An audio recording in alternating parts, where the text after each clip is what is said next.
En los últimos 8 años, Río Negro se ha caracterizado y se ha distinguido como una de las provincias que no ha tenido casi ningún problema gremial, sobre todo con los gremios estatales, siempre pagando los sueldos en tiempo y forma. ¿Cómo está la situación ahora? Más allá de los problemas económicos de nuestro país, en medio de esta pandemia también. Bueno, ¿cómo está el pago de sueldos? Dábamos el cronograma recién de Río Negro, pero ¿qué va a pasar con los aguinaldos? Por eso nos comunicamos con el ministro de Gobierno, Rodrigo Buteler. Rodrigo, gracias por atendernos, buenas noches. Y la incertidumbre está en la gente, por lo menos en el mundillo se dice, ¿se podrán pagar los sueldos, los aguinaldos? ¿Qué tal, Fernando? Buenas noches. Buenas Buenas noches a toda noches. la audiencia. ¿Cómo andan? Sí, yo creo que un poco recién veía el inicio del noticiero y ponían en las placas el cronograma de pagos. Yo creo que la noticia hoy en este contexto de pandemia, donde el contexto de recaudación e ingresos de la provincia ha bajado en un monto de aproximadamente 1.000 millones por mes, que la provincia pueda decir hoy que tiene asegurado su cronograma de pago de sueldos.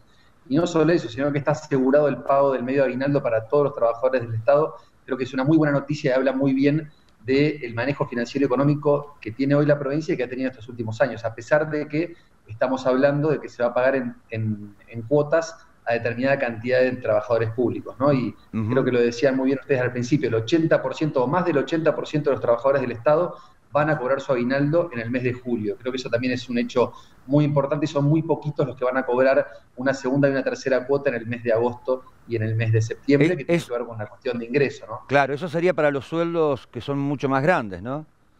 Sí, estamos hablando de que el medio aguinaldo supere los 30.000 pesos como monto bruto. Ajá. Estamos hablando de un porcentaje muy menor de la cantidad de trabajadores y sobre todo pensando en un esquema solidario, donde los que menos cobran o los que menos tienen sean los primeros en cobrar y sobre todo pensando en los trabajadores que han puesto el cuerpo en esta pandemia, que son los trabajadores de la salud, de las fuerzas Seguro. de seguridad, Ujú. y esto incluye el servicio penitenciario, que van a cobrar su haber todo junto en el mes de julio. Creo que eso también Bien, es un dato a resaltar. para destacar sobre todo los 8 años anteriores, pero ahora un contexto distinto, ¿no? Más allá de que el país está económicamente muy complicado, encima la pandemia.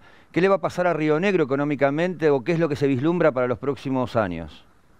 Mira, Fernando, pensá que nosotros, como bien te decía recién, entre la baja de la recaudación por el parate económico del sector privado, entre la baja de las regalías petroleras, entre la baja de recaudación por las medidas económicas y tributarias que tuvimos y que tomamos en función de darle un beneficio al sector privado, bajó nuestro nivel de ingresos en más de 1.000 millones de pesos mensuales. Ujú. Eso, lógicamente, da una merma importante en la capacidad económica del Estado y aún así que hoy podamos anunciar este cronograma es muy importante.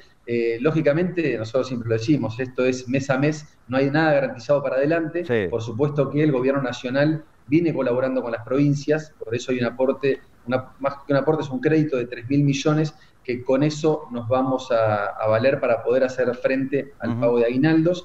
Y también eso ayuda a los municipios porque el 10% de ese monto se coparticipa a los municipios por índice de coparticipación, con lo cual también es una ayuda para que ellos puedan pagar sus aguinaldos.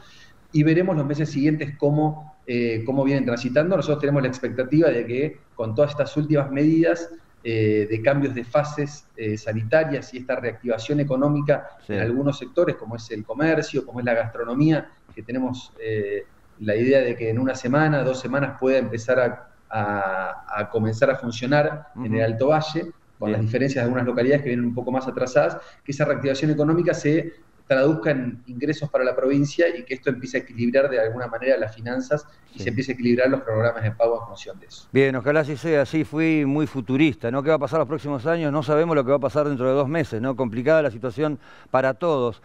Los compromisos en dólares, Rodrigo, ¿cómo está contemplado dentro de algún ajuste o cómo se va a realizar, llámese Plan Castelo, por ejemplo? Y está contemplado, en principio, el Ministerio de Economía, en especial el ministro Weisberg, está trabajando específicamente en todos esos temas, en cómo vamos a hacer frente a nuestras obligaciones. Hoy no tenemos ese problema porque tenemos los recursos para poder afrontar. La obra pública continúa funcionando de manera normal. El Plan Castelo, si bien uno escuchó versiones de que se había paralizado algunas obras por falta de pago, por suerte está funcionando y estamos haciendo las erogaciones necesarias para que la obra pública continúe de manera normal en la provincia y las erogaciones correspondientes a las deudas también estamos pudiendo afrontarlas y negociando, por supuesto, en función del contexto nacional y de las negociaciones que está teniendo el gobierno nacional para afrontar también sus pagos tanto en dólares como en pesos. Tal cual, y que se reactive el sector petrolero cuanto antes, ¿no? Que esto me parece que es fundamental también para que estemos bien. Y acá la Rodrigo, única solución, Fernando, es, y lo decíamos al principio, ¿no? Tiene que ver con la reactivación económica, que esa es la expectativa que tenemos. A totalmente. medida que vamos pasando de fase sanitaria, si vemos cómo los comercios empiezan a volver a abrir sus puertas, creo que eso va a traducirse naturalmente en un círculo virtuoso de pago de impuestos y de recaudación de la provincia, y eso de alguna manera va a poder empezar a reactivar toda la economía de la provincia, y creo que hay una oportunidad muy grande para Río Negro después de esta pandemia, siendo que es una provincia muy rica en recursos naturales. Totalmente. Rodrigo, gracias y sobre todo la tranquilidad entonces que ya está el cronograma de pago de haberes del mes de junio, ya lo dimos a conocer, pero que se va a estar pagando sí o sí también el aguinaldo, ya sea en un monto fijo o en cuotas para los los sueldos más elevados. Gracias. Exactamente, podemos decir que está garantizado el pago de sueldos de aguinaldo antes de terminar el mes, ya poder anunciarlo, creo que es un hecho no menor para los trabajadores del Estado, que están haciendo un Totalmente. esfuerzo muy grande. Muchas gracias. Ahí estaba Rodrigo Butelé, ministro de Gobierno de la provincia de Río Negro, confirmando esto, ¿no? Un poco de intranquilidad. Hoy se escuchaba en la calle o en algunos sectores, bueno, se pagan los sueldos y se paga el aguinaldo ya confirmado.